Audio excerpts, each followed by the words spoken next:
I'd say, what did he do, Ma? She'd say nothing. And then she'd start to sing, I'm forever blowing bubbles, pretty bubbles in the air, and the water would run like mad.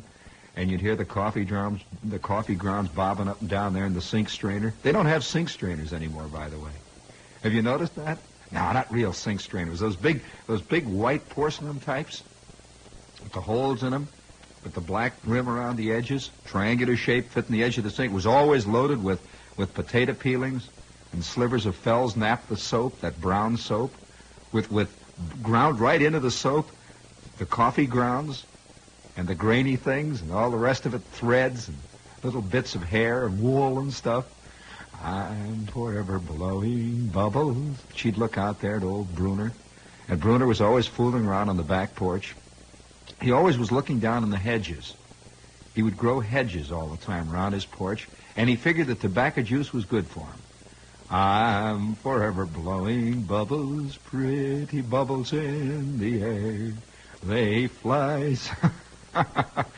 The only point that I'm making here is that these are the things truly in our lives. These little things are the things that we get the satisfactions from. Like I, for some reason or other, get great satisfaction in stopping in the Horn and Hardart, just stopping and having a cup of coffee.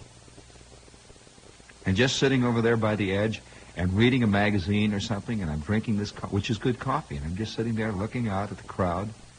And I enjoy this. Why do I enjoy this more than going to some jazzy place in the afternoon with some guy for French pastry and demi-tasse? I just sit there and I get up and go. And it's sad because we're such godlike creatures. Why do we settle for this? I'm forever blowing bubbles, pretty bubbles in the air. This is the first time I've been on at this time ever in all my years in radio. Yeah, this is the first day that we're on from 12:15 until 2. And it's peculiar. Suddenly I have to at least, reorient my entire thinking. For the last 2 years almost, I've been on from 10:15 until noon every Saturday morning. And now there is a tremendous difference, really a tremendous philosophical and physical difference between those 2 hours, 10:15 and 12:15. Really, it's a different kind of people and everything you see out there. All the people with the flowered dresses, 12:15. You know the kind of people? The afternoon people are out. All the matinee people, the Westchester Darien people. It's a completely different crowd. And I have to totally the sun looks different. The air is different. Well, Bruner gets pleasure from it. So don't say anything about it, really. After all, and you know what was so beautiful about it? What was implied in what she said? We all have such a short time. So don't get angry because somebody gets pleasure from it. I mean, I'm forever blowing bubbles, pretty bubbles in the air. Like this kid writes to me. He says, Shepherd, so you're looking for candidates. This is a kid, remember now. Listen, a 16-year-old kid. So you're looking for candidates for the brass figligee with oak leaf cluster. Well, maybe you don't get invited to as many events as Pegeen, but I know you will appreciate the significance for our time of the following message, which stares out at the palpitating throng at the Hayden Planetarium, which is, of course, one of the meccas of Norman Rockwell-type kids of my generation. It reads, and here is a sign that you can see at the Hayden Planetarium, and this kid spotted it. Remember, this 16-year-old kid. A big sign, a great big sign, and the top line says, solar system and restrooms that way.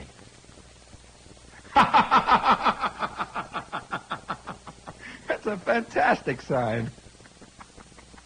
Oh, that's wonderful. It took a kid to see that. Solar system and restroom. A big arrow points that way. This is the One World department.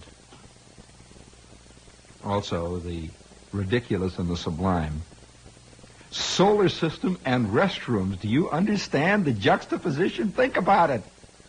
For crying out loud, think about that.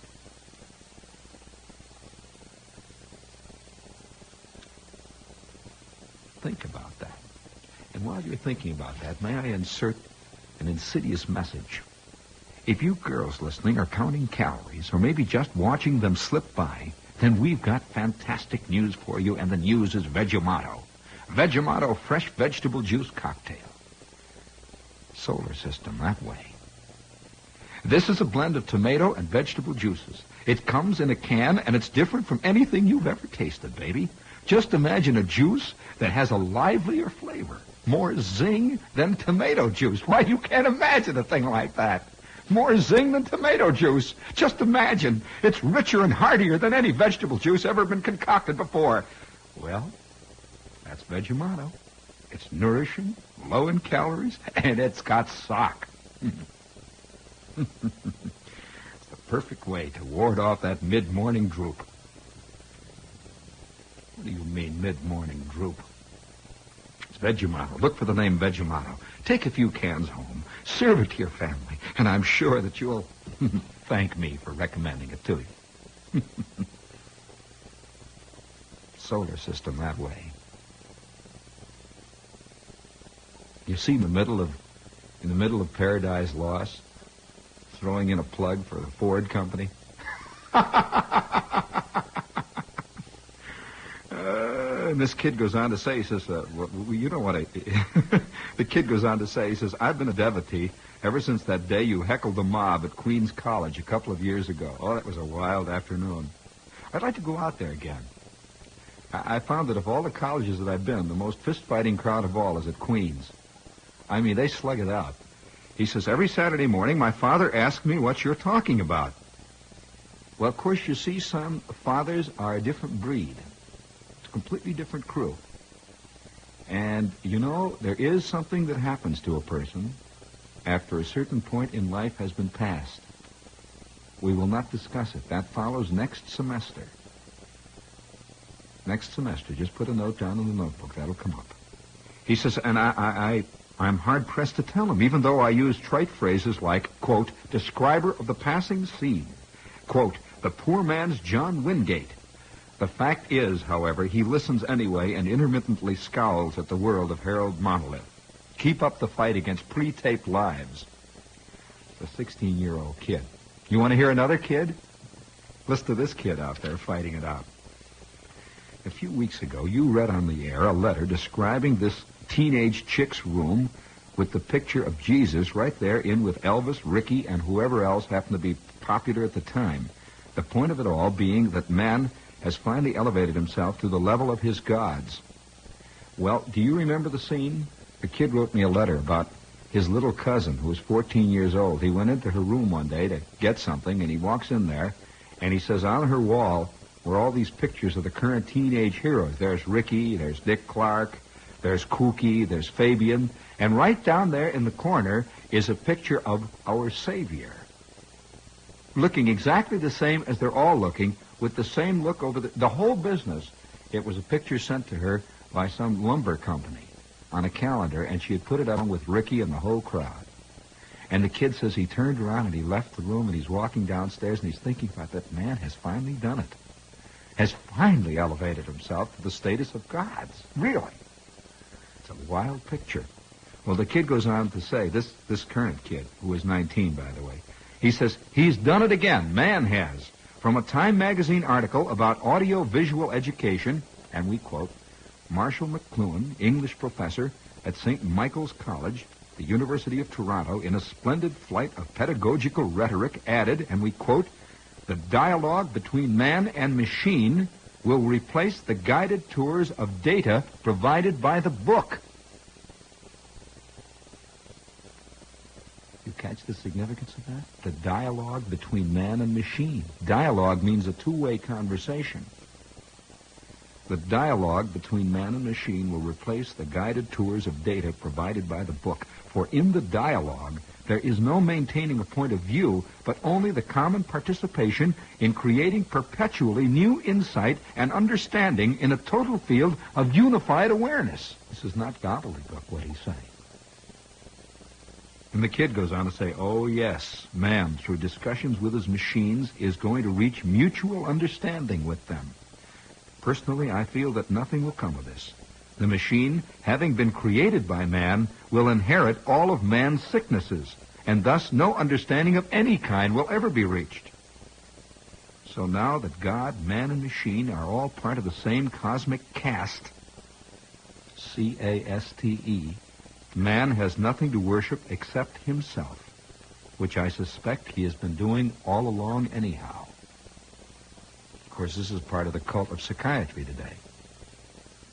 Go to worship at the image of the ego, the id, and the superego, the all-enveloping circlement of self. This thought occurred to me a few days ago. Yes. So, don't stand still.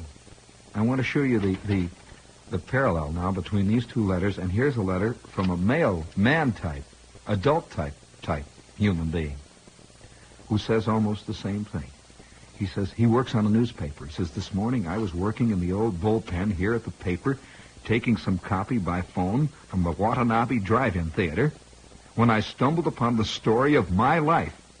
Mr. Watanabe, who owns the drive-in, said, quote, by the way, Charlie, put the second feature in lower case. It runs at 9:30 only. So do you realize that most of our lives are second features that run as the second half of a double bill? We go through life in lower case with a few caps sprinkled through the copy here and there. The worst part of this revelation is that we're shown at 9:30 only.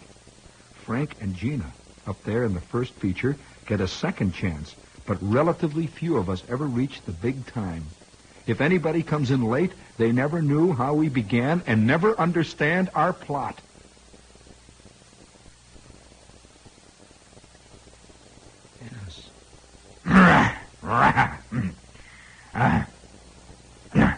Give me the last chorus there, please, again. Will you please, Tony?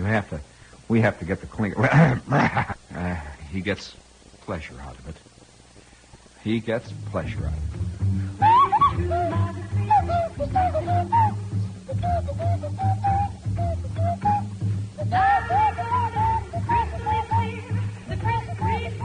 Sing it, baby.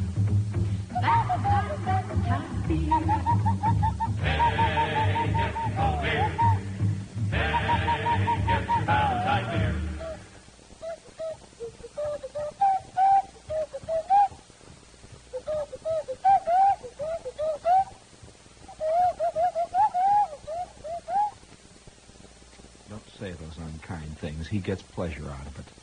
Please. And we're here such a short time. I mean, really, you know? I mean, you look up at that spinning sun, and you look over there at the Milky Way. How long has it been since you've seen the Milky Way?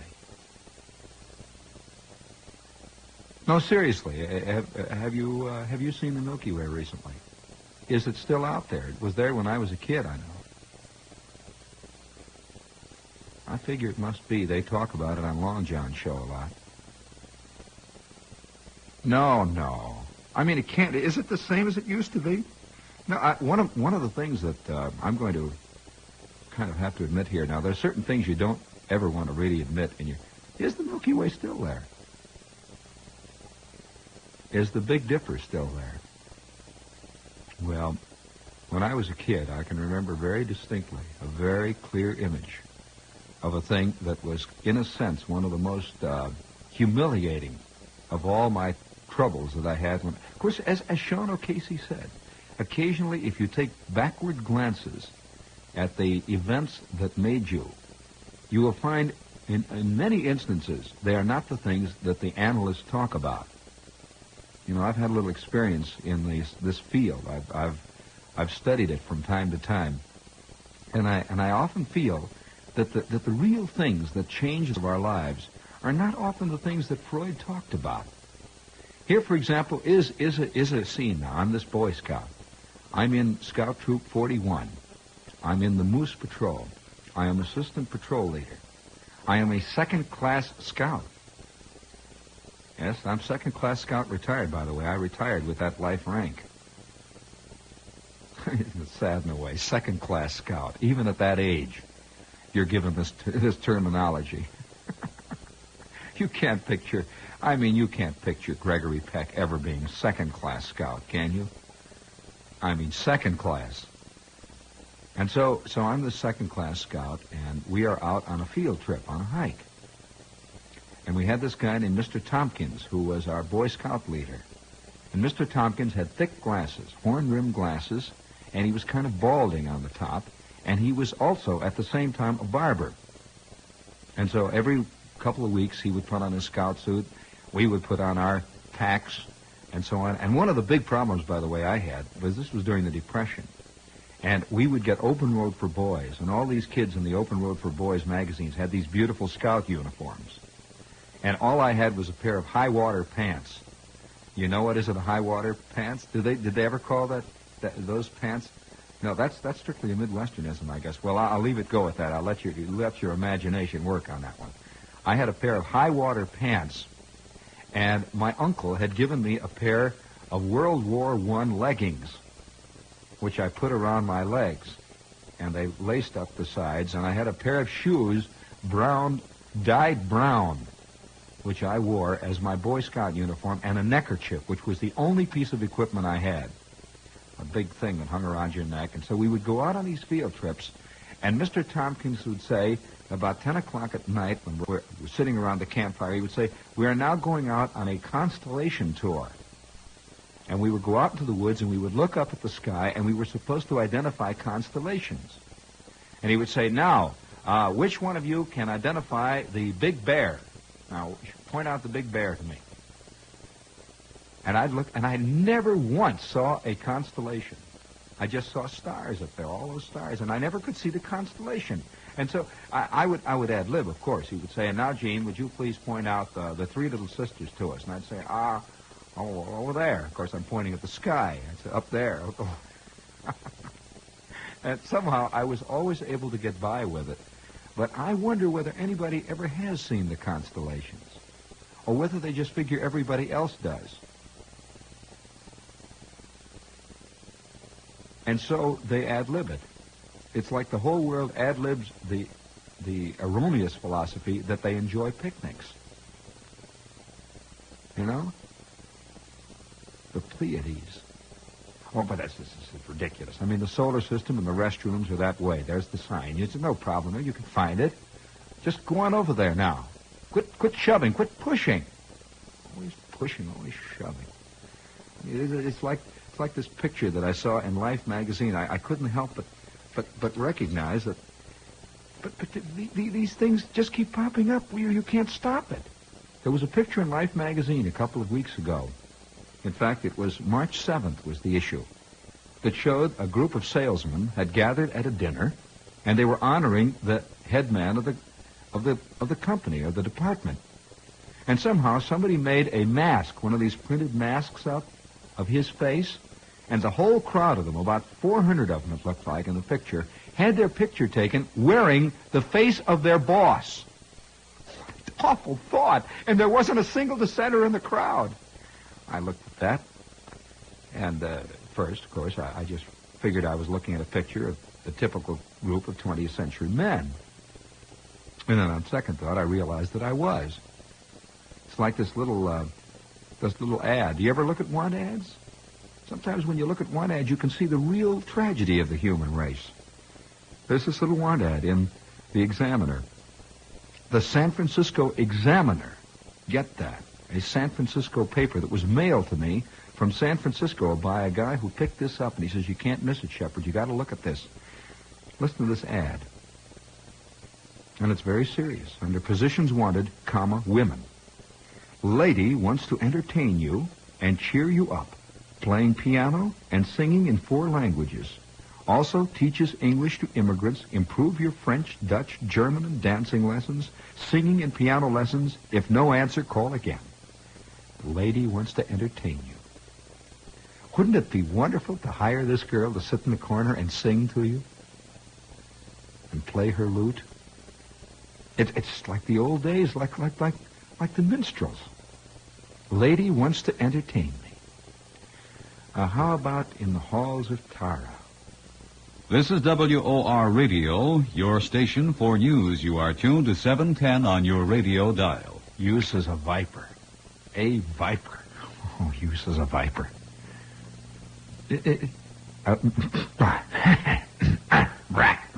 Use is a viper. I don't know. I don't have any drama in my delivery. Use is a viper. Use is a viper. Well, of course, this all comes back. Again, it comes back as clearly and as brilliantly as if it were inscribed in my memory, etched in the most indelible of inks. Speaking of indelible inks, do they still make indelible pencils? When I was this kid, there was a rumor that used to travel around among kid folklore. I noticed that they've come out with a book about kid folklore, the things that kids believe, and how it travels from one generation of kids to the next. And one of the things that we used to believe when I was this kid was that if you got indelible pencil on your pen, on your tongue, if you licked it, it was a deadly poison and would undoubtedly result in death eventually. And I don't know if I ever really knew a kid who died of indelible pencil poisoning. But there was always this rumor that just absolutely persisted, that if you got indelible pencil on your tongue, the jig was up. It was all there was to it. And I used to look at indelible pencils. I don't know whether they still make them or not, but they were purple when you'd lick them. And I used to look at an indelible pencil, and it had a kind of menacing fascination, the way a snake has. And there used to be bottles in our medicine cabinet that had skulls and crossbones on them. Like iodine, things like that. You look in there and you'd see that skullbone that look out at you. And somehow death to a kid was always just right around the corner. I mean, just the slightest misstep. It was the old mystical belief that there was such a thing as a live wire laying around on the ground. Wires were just called live wires. Any kind of a wire, you'd get to see a wire and you'd suspect that it was a live wire. Wires were alive with a life of their own. And, of course, we had another one, too, which should be reported at this time. And it was that inside of every golf ball, there was a liquid, a kind of liquid that was terribly explosive and poisonous, too. And if you ever started to unpeel a golf ball, unwind all that rubber band stuff, that it was a terribly dangerous thing to do. And if you ever threw it in a fire, it was all up. It would explode with a tremendous report. And there was an acid, they said, that was in these things. And there was another thing, too, that we were afraid of, and that was this, that if you threw old milk cans, the kind of cans that they have for evaporated milk, that if you threw an old milk can into a fire, it would explode. And if it exploded, well, of course, the whole neighborhood would go up. And that is all very closely connected with the quicksand problem. I will award the brass figurine with oak leaf palm to anyone who can tell me who used to say, use is a viper. Use is a viper. To whom was this person referring? And under what circumstances did this occur? It was the punchline. Do you remember, Tony? Use is a viper. And what was the name of the comic strip that it appeared in? Why do I recall these things? I mean, what am I trying to do? What kind of hash am I trying to make of myself? I'm coming through Times Square the other day, and I'm there, and I see they're taking down that big Coca-Cola bottle, or Pepsi-Cola. It's a big Pepsi-Cola bottle that they're taking down. You know those two big bottles that they had overlooking Times Square? And they're lowering them to the ground. Let me tell you, ever since the Great Pyramid at Giza was constructed, there have been few such awesome sights as the sight of a crane lowering about a 45-foot high Pepsi-Cola bottle to the ground on Times Square. It was fantastic. I missed 3 appointments. I just stood there and watched this thing. Because for a long time, just like most people, I was impressed by these things. They kept standing up there. And I could not help but remember there were things that they used to have in drugstore windows when I was a kid. I don't know why the coupling here, why the connection. But they used to have things in drugstore windows that were big globes that had colored liquid of some kind in them. Red liquid or green liquid. And it always looked as though this liquid was some kind of very sweet or very strange liqueur or some sort of medicine that could be drunk or tasted. And somehow I coupled it with these big bottles. Because at the same time, there were also big mock-up bottles in many drugstore windows that were phony bottles, like a phony Coke bottle or a big phony bottle of some kind of patent medicine. You know, these couplings, and they were lowering this gigantic thing down, and all I could say was the solar system is that way. And the restrooms, too, of course. Down there, turn left there, you'll see the sign. And then I saw that man, in his pursuit of these things, man was assuming a godlike aspect that was second to no God in the universe. And while we're speaking of aspects, we would like to point out we have with us this morning Yin and Yang, which is one of the really fine restaurants in the metropolitan area. As a matter of fact, it's one of the very few commercials. You know, the thing that I would like to point out about commercials is that generally speaking, most people kind of feel as though they are rather an intrusion upon their lives. But I would like to say this about a restaurant spot, that I have found that in and out and throughout New York, there are, you know, for a city this size, there are remarkably few really good restaurants. I'm always impressed by the lack of really good restaurants. That many times I have been right here in Midtown Manhattan on a Sunday afternoon looking for a place to eat, and there just hasn't been an interesting, good restaurant to go to. Oh, there are a lot of workaday restaurants, you know, the kind of places where you just go and get something to eat. But I mean a really special restaurant. There aren't many of them. For a city this size, it's kind of appalling. As a matter of fact, I know half a dozen cities in the United States that have better restaurants of this type, you know, the unusual, interesting restaurant than New York has. I can't explain it or why this is true, but it just seems to me that it is. And when I found out about Yin and Yang, it was a good thing to know about. And I would like to point out to you, if you haven't tried this restaurant, it is one of truly good restaurants in the Manhattan area, and is on 3rd Street in the Village. It's 82 West 3rd, and it's very easy to find. You know, many people, when you mention the Village to them, they immediately, oh, the Village, oh, I can't find the Village. It's it's just as easy to find things in the Village as any place else. This is one of the New York bits of folklore I immediately found out upon being involved in this section of town with just so much folklore. But you can get a cab any place and just tell them you want to go to 3rd Street in the Village, 82 West 3rd Street. And it's right near the NYU campus. It's very simple to find. And you will find that the Yin and Yang restaurant is a small restaurant.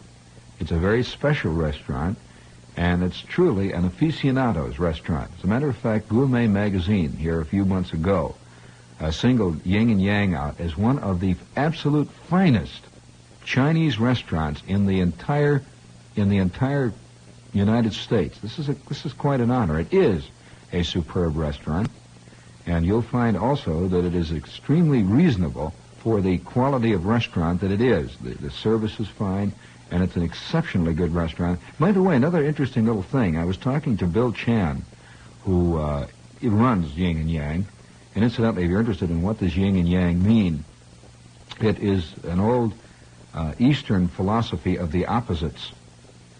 In a sense, it is kind of roughly connected with Newton's law of physics that says for every action there is a reaction. This is a whole philosophical structure is based on that. That is the structure of the opposites. That for every good there is an evil. That for every, and it is necessary for the good to exist, you see. We could go into this yin and yang that sour does not exist without sweet, that good weather does not exist without bad, that men do not exist without women, nor vice versa. And this is the philosophy of the opposites. And in connection with food, of course, the Chinese make of their philosophies generally a whole thing. In other words, all their life, this is the true Chinese philosophers, that their whole life is based on that. In other words, every aspect of their life. And so in the foods that they prepare, yin and yang plays a part. And that is the sweet and pungent philosophy. For every sweet, there must be a pungent. For every bland, there must be a sharp. For every sour, there must be a sweet, and so on down the line. And this is the kind of food. It's magnificent food, and they specialize in both northern Chinese and southern Chinese cooking, which are two different types of food. This is Yin and Yang at 82 West 3rd Street. Another little interesting thing. I was talking to Chan down there the other day, and he told me he didn't even want this to be mentioned, but I'm going to mention it anyway, that Yin and Yang contributes 15% of their Monday gross, and Monday is one of their big days, by the way, down there. They contribute 15% of their gross to a Chinese orphanage, which was set up in Macoa, which is a Portuguese port, set up for Chinese girls who were running away from and who were kind of emigrants from the Chinese communist state. They contribute 15% of their monthly, for one solid year they're doing this, for this orphanage, for the youngsters who have been the victims of Chinese communism. Very interesting little side light. But this is Yin and Yang at 82 West 3rd Street, and I think you'll find it an exceptional restaurant. And for those of you who are interested, there is a bar. So you can do the works there, you know. You know, speaking of, funny thing about how we and food, I've often thought about this, that since almost time immemorial, that taking in of food has been a ceremonial occasion for human beings. Don't you look forward to your next meal? In a sense, you kind of look forward to it. And the taking of a meal has become, in the United States, the chief forms of going out, one of the chief forms of social intercourse. It has become a very important thing. And yet, in some of the Far Eastern countries, you know, the taking of a meal is a very, very private thing. I mean, that you would never think of inviting people to watch you or to have anything to do with it. It's a very, very private thing. If you know anything about the eating habits of the Tibetans, for example, you'll realize this is true. They eat with their face to the wall, very, very privately. But here in the United States, it's a big operation. I've gone pretty much across the world, and I find that in many areas, going out for a meal is not the big thing that it is here, and in fact is very rarely done, and is looked upon as a sad thing when you have to do it. And so stick with it. You're going to get that kite up yet. We'll be back in exactly 60 seconds. This is WOR Radio, your station for news. Yeah, well, I guess it comes from listening to too much Jack Armstrong when I was a kid. Or maybe it's because I spent too much time listening to somebody named Jimmy Allen. Or was it, what was the name of the Green Hornets? The Green Hornet's faithful servant? And what was the name of his automobile?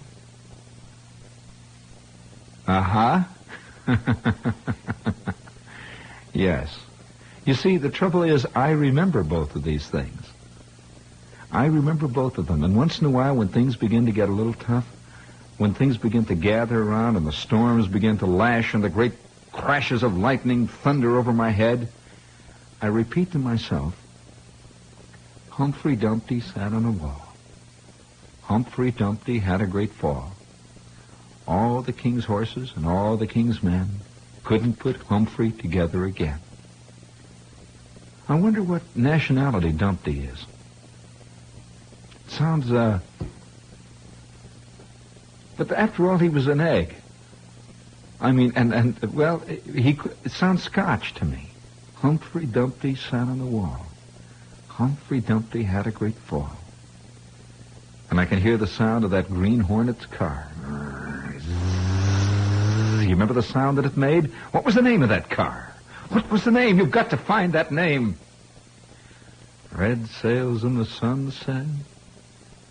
Da-da-da-da-dee, la-da-da-da-da-da. Of these oddments, these sundries, and these fragments, these notions are our lives made.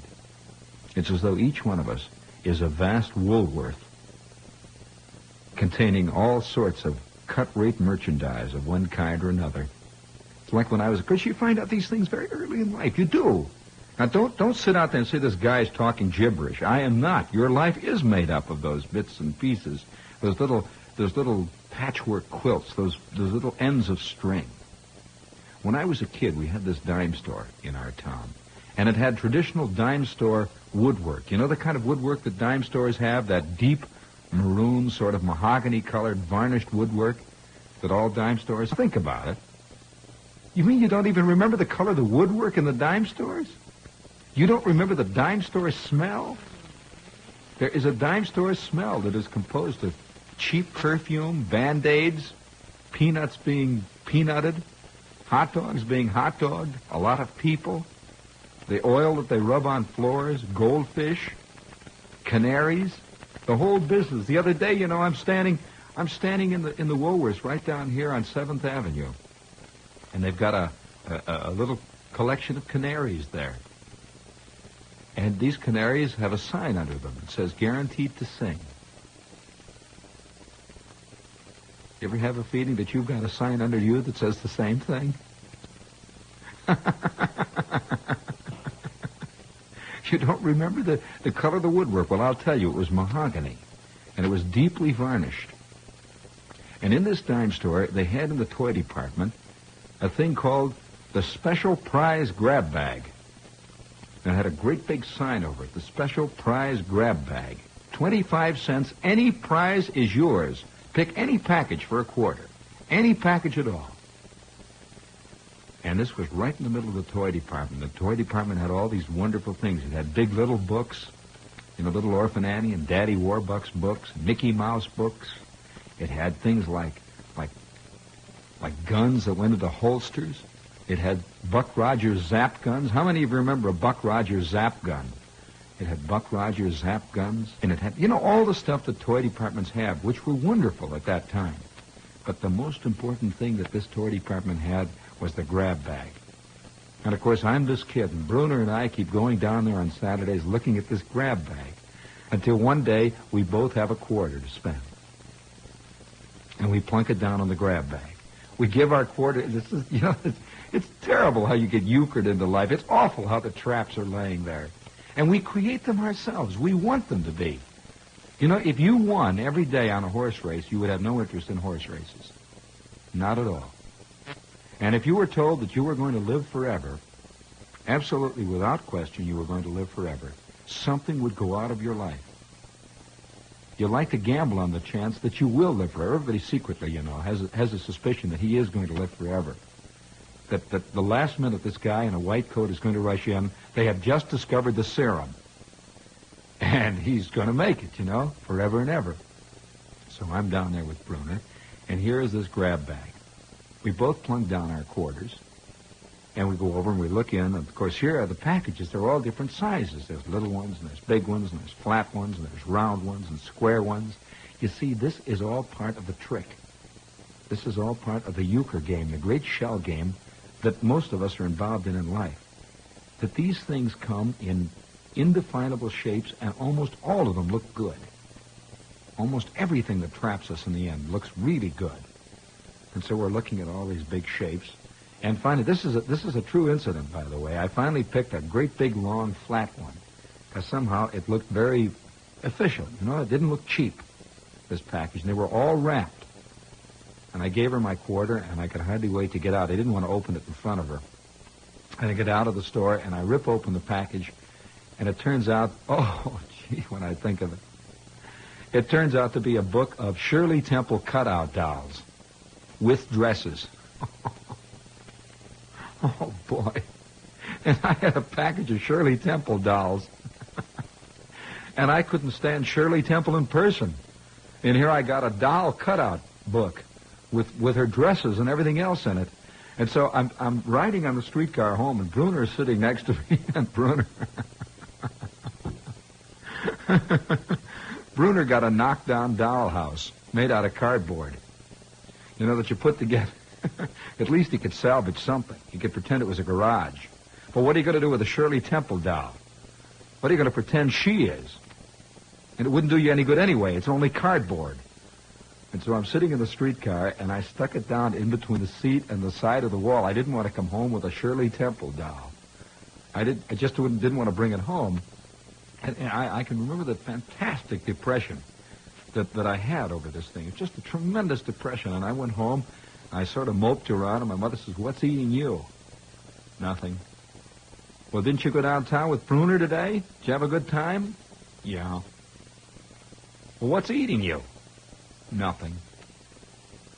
2 weeks later, I had compiled another quarter. What do you think I did with it? That's right. I am down at the dime store, standing next to the grab bag counter again.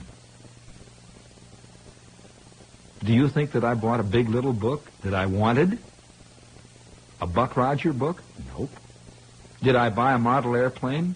A model of a Spad? Nope. What do you think I came home with that time? Are you interested in hearing? Well, I'll tell you what I bought. I put down my quarter.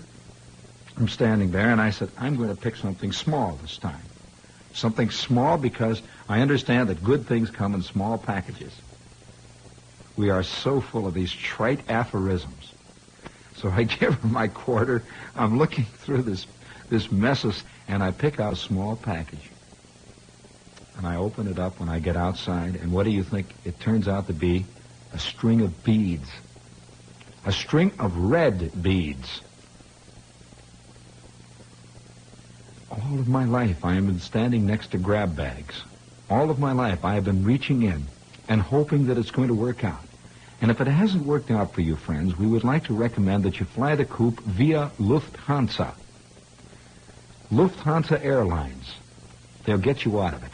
They'll take you direct to Central Europe, directly to Frankfurt. And from there, you can go to Munich, and from there, it's a short train ride to Vienna. And from Vienna, it's a short hop to Istanbul, and from there, no one will ever catch you. From there on in, you're in. I mean, you're in. Wouldn't you like to be riding the Orient Express tonight, really? Bound for Damascus? And from that point, from Damascus, points east? Well, you can do it via Lufthansa. I'd say consult your travel agent and ask him about Lufthansa's rates. Special fly-the-coop rates are available for one-way ticket purchasers. Guys who want to really make it. Lufthansa, the German airlines, where they really put it on. There's a thing I wanted to do here. Just hold on. I better not do it. Better not do it because, I'm going to do it. George, I'm going to do it. I wish I had some cheap American mood music to play behind me. I have a feeling about this mood music. I think that there are symptoms in the air, really, of fantastic decadence going on around us, so great that we can't even begin to understand it all. I mean, how is a marshmallow going to understand marshmallows? It just isn't possible. And you go up and down the radio dial, you listen to what's going on. Because this really is, a voice of America, as much as you like to say, oh, the radio, or oh, the television. Oh, no. No, it comes out of us. And this endless series of terrible things that we're constantly listening to and watching and being part of, this great escapist movement that is so much part of the 20th century. I have a feeling that in 100 years, this period that we're living through right now is going to be known as the period of the Great Escape. And of course, the sad truth of it is that there is no escaping at all, ever. There never has been, never will be. That the barbarians, when they are at the gates, they are at the gates, you know? And there's no turning back. And the sound of the Mantovani albums rises and rises and rises. You know, there's a lot of interesting things are happening in our time that I wonder whether many sociologists are really putting them down, you know, really making records of them. For example, look, now I'll give you one brief example. Have you looked in many of the record shop windows lately in the Times Square area? Well, you know what they're selling right openly now these days in record shop windows. They're selling what used to be known as party records openly now. I mean openly. I mean they're right out there along with the Elvis Presley discs, the Fabian discs, and the Kooky discs, and all the other great cultural achievements of our time. They're being sold out there on the same basis, just hanging there in the window. I mean, these are real party records. And the other day I'm walking along 6th Avenue, and you know there's a lot of little gift shops and places where they sell, not 6th Avenue, no, this happened to be 7th Avenue, as a matter of fact. And it's up in the 50s there. I'm walking along, and they have all these little stationery shops, you know, where they sell greeting cards and one thing and another. And I'm looking in the window at some of the greeting cards. And this is pure, unadulterated, completely, not even double entendre pornography, but real pornography.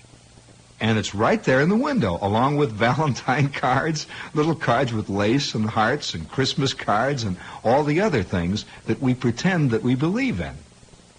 And right there in the middle of it is this pornography. I mean, real pornography, the most low, base sort of pornography, the really bad taste, not even cleverly done pornography, you know, but just completely out and blatant and miserable pornography. And there it is, right there in the middle of the gift counter. And people are buying and selling it on a very, very accepted level. Just the way you'd buy a card for Valentine's or Christmas. In fact, most of them are involved in Valentine, I might point out. But this is an interesting thing. And I am certainly not Victorian or anything like this. I'm merely saying that there is a great decline of public morality that's going on that bears little or no relationship with the radio and the television industry, which everybody's making a lot of talk about, you know. I think if there's anything that's wrong with radio and television, it's a little too prissy.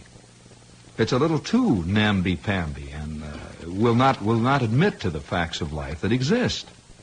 But my golly, you know, you look around, and the intriguing thing is that nobody seems to be saying anything about this. Has it been... How long has it been since you've listened to the top 30? Well, you sit down and listen to some of these top... And this is, by the way, listened to mostly by teenagers. This is all teenage stuff, most of it. And for that reason, most people don't even notice it. They just say, oh, it's a kid record, and they walk away. Do you know that most of these teenage records that are being played today would have been called borderline party records 4 or 5, maybe 10 years ago? That a lot of this stuff is also unadulterated pornography and means only one thing when you listen to it. That this kid is singing to another kid, and he's singing about only one thing, and you know what it is.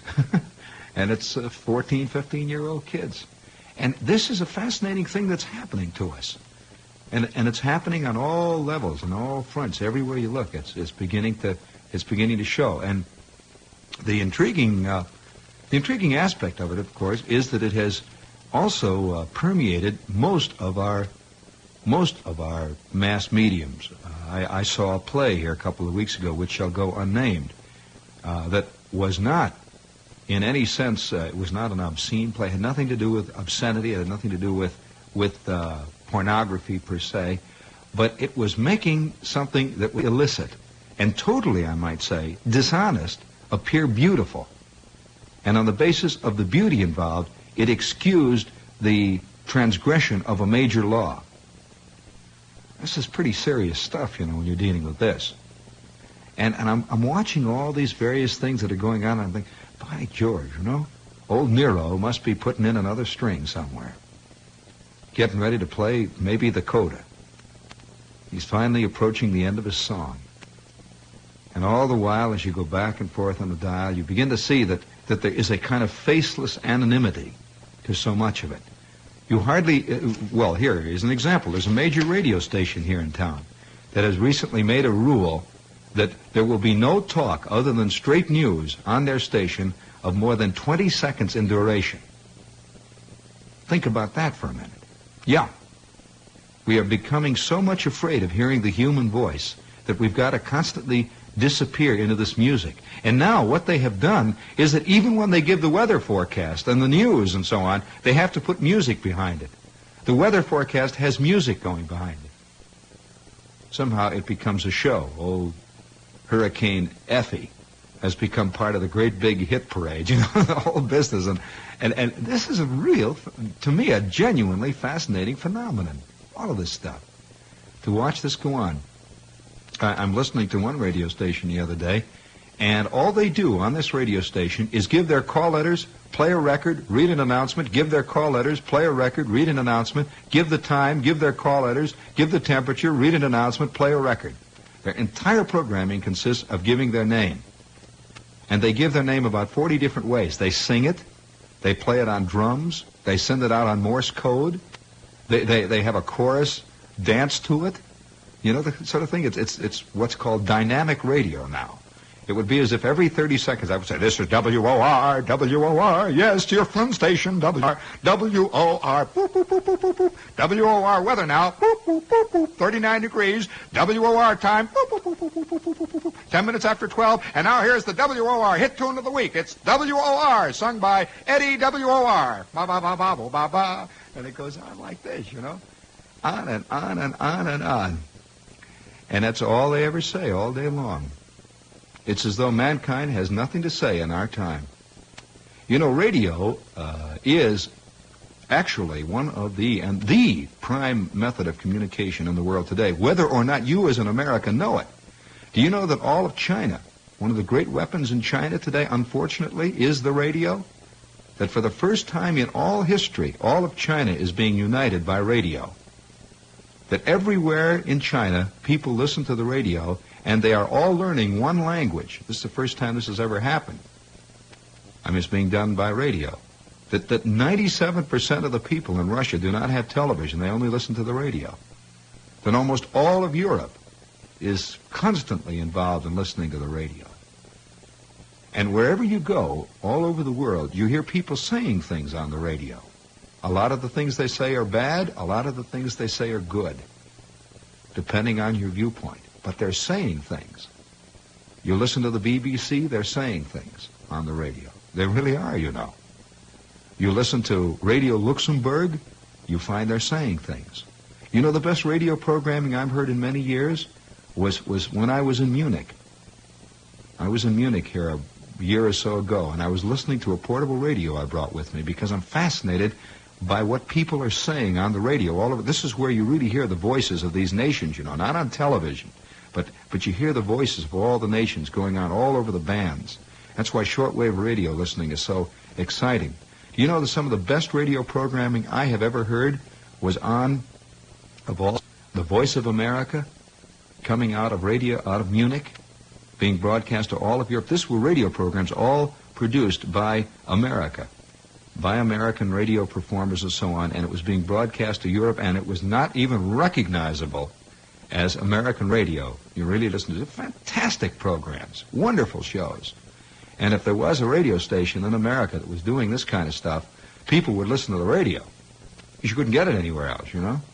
There it was. It was really good radio, and I'm not talking about for a minority. It was good radio because most of the people in Europe listen to the American radio stations over there, you know.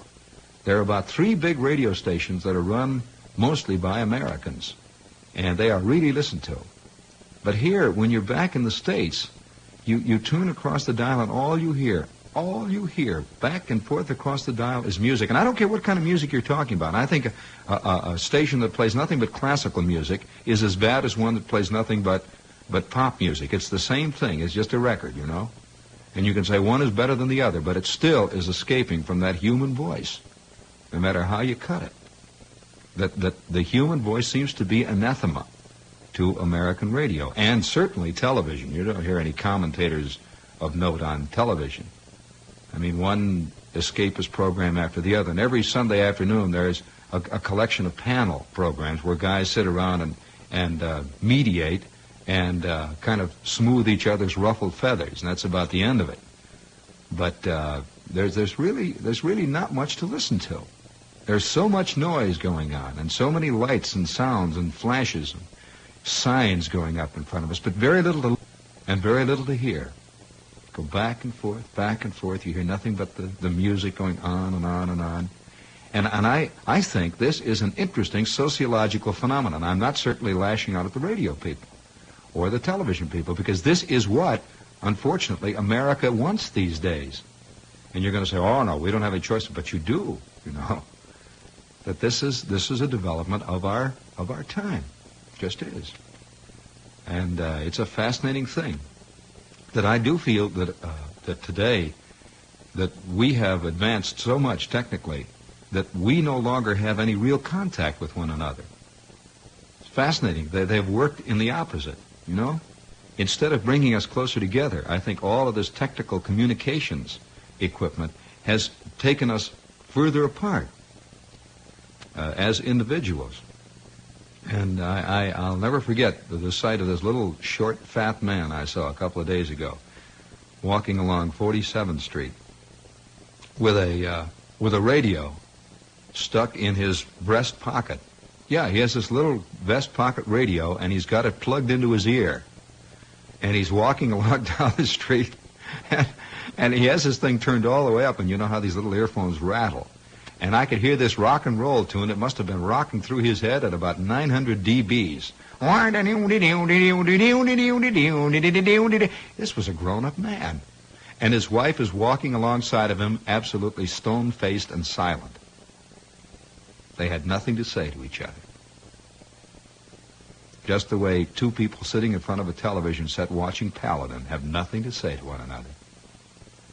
And the endless roar of the Elvises and the Kookies and the Fabians go on and on and on. And once in a while the announcer breaks in and says, WOR time, 7:15, WOR, temperature 39, and now here is the WOR hit. I'm using our call letters because thank heavens we're not one of those people caught into it. We don't do this. And I'm not taking kicks at other people because probably we will be led to do it ourselves before long. Who knows? While we're on the subject of doing it, we have with us the electronic workshop. If you would like to repair some of that equipment that keeps you safely away from conversation, we would like to point out that the electronic workshop at 26 West A Street in the Village is really one of the finest high-fidelity organizations that I've ever had any dealings with. And I would like to point out that I have had some background in hi-fi. I used to be a jazz writer and critic for one of the hi-fi magazines as long ago as 1954. I was involved in the formation and the promotion of the first audio show that was held in Philadelphia back in 1951. I did, we can go on and on. One thing I did do, I did the first program in recorded radio history that was based entirely on disseminating and giving out high-fidelity information back in the days when hi-fi was a term that was used only by engineers. You know, there was such a day when it's hard to believe now, isn't it? When they have so subverted the term high-fidelity that even little 5-inch radios made in Japan that are purchased for $12.95 are called hi-fi. It's funny. But if you want to know about an honest high-fidelity organization, really an honest hi-fi shop that is based purely on the premise that they are going to be in business for a long time and that customers come back, you will find them at 26 West 8th Street. It's the Electronic Workshop. And believe me, with the ownership of hi-fi at such a high level as it is today, to know about an honest place where you can get really a good deal on equipment, but more than that, they stand behind it themselves. Not just this little trick guarantee comes in the package. It says, send it back if the materials are defective within 1 year. These people will install equipment for you if you buy a hi-fi system, and they will give you their personal guarantee that it will continue to work. And that's good to know. They have an excellent service department. You know, most of these hi-fi places here in town don't even have service departments. If you think I'm kidding, try to take it back to some of these big places. and tell them you want to pick it up Friday. This is the Electronic Workshop at 26 West 8th Street, and if you have any hi-fi problems that you'd like to investigate, if you have any service problems, or you'd like to trade in any equipment, they do trade-ins there, by the way. Many of them don't do that. You will find them at 26 West 8th Street, and their number is Gramercy 30140. It's a good number to call. It's Gramercy 30140. And while we're on the subject of people who are picking up the tab, we have also with us the Paper Book Gallery, which is also down in the village, and I would like to say that they still have some copies left of the new catalog, which they have recently turned out. Now, paper books are a major thing in our time, and I think one of the really plus things that has come along in the past 10 or 12 years.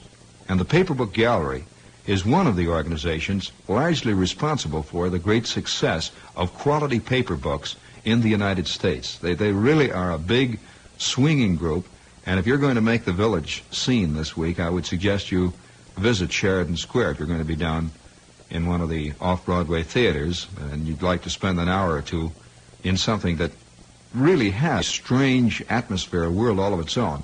Try the Paper Book Gallery. They're on Sheridan Square at 10th Street, just where 7th Avenue South and 10th Street converge, right across Nix in the village. And it's the Paper Book Gallery. You see it's downstairs, kind of a downstairs corner place. And they have a great big display sign up above them, so you can't miss them. And there's another Paper Book Gallery over on 3rd Street, at just back of the NYU campus on 3rd Street. This is the Paper Book Gallery, and they have a few copies of this excellent catalog that we talked about a couple of weeks ago. It briefly is this, that they have a 90-page catalog, which is a catalog of all the quality paper books from all over the world that are carried by the Paper Book Gallery, listed by subject, say art, literature, and so on down the line. And it's 90 pages. It costs them 16 cents just to have printed, and the mailing is around 6 or 7 cents, and the handling is well over what you'll have to pay for it. They will send you a copy of this for $0.25. Just drop $0.25 into an envelope and address it to Paper Book Gallery, Box 60, New York 12, New York. And you can buy anything you want from the Paper Book Gallery by mail, as well as by person. Just follow the sign, you see. The solar galleries, or is it the solar room, or is it the solar system, or is it? You see, it all gets part of the same fruitcake. Harold Monolith here. We'll be back tomorrow night at 9:05.